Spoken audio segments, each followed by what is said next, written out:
ceremony on the federal bench. Good evening, and thank you for joining us here on Eyewitness News at 11. I'm Thomas Payer. Before we get to those stories that I just mentioned, we have some breaking news to tell you about first. Within the last few hours, the New York State Legislature passed a series of bills that aim to reform the state's prison system, changes that were called for after the deaths of two inmates, Robert Brooks and Messiah Nantwi, at state prisons in our area.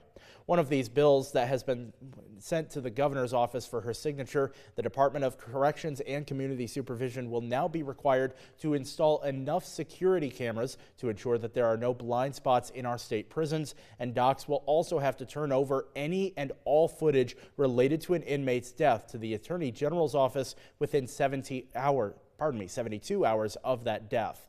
Docs will also be required to notify the inmate's family as well as the public within 24 hours. When an inmate dies, medical examiners will now be required to collect more evidence during an autopsy than they're normally required to. That evidence will now include photographs of injuries and post-mortem x-rays. When an investigation opens, such as the ones for Robert Brooks and Messiah Nantwi, the Attorney General will now be more likely to prosecute the case, as one bill takes steps to remove conflicts of interest that led to a special prosecutor being named for both the Brooks and Nantwi cases.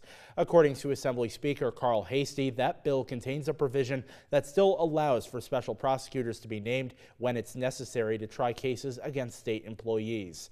The prison commissioner will now be required to collect data on any and all complaints received about the prison system, which they'll have to report to both the governor and the lieutenant governor on a quarterly basis. The legislation also enables the Correctional Association of New York to conduct inspections of any state prisons as long as they provide 24 hours notice. Finally, the statute of limitations for inmates to sue the state of New York for physical or mental injuries from their time behind bars has been expanded to 3 years from the date of their release. New developments in the case of Messiah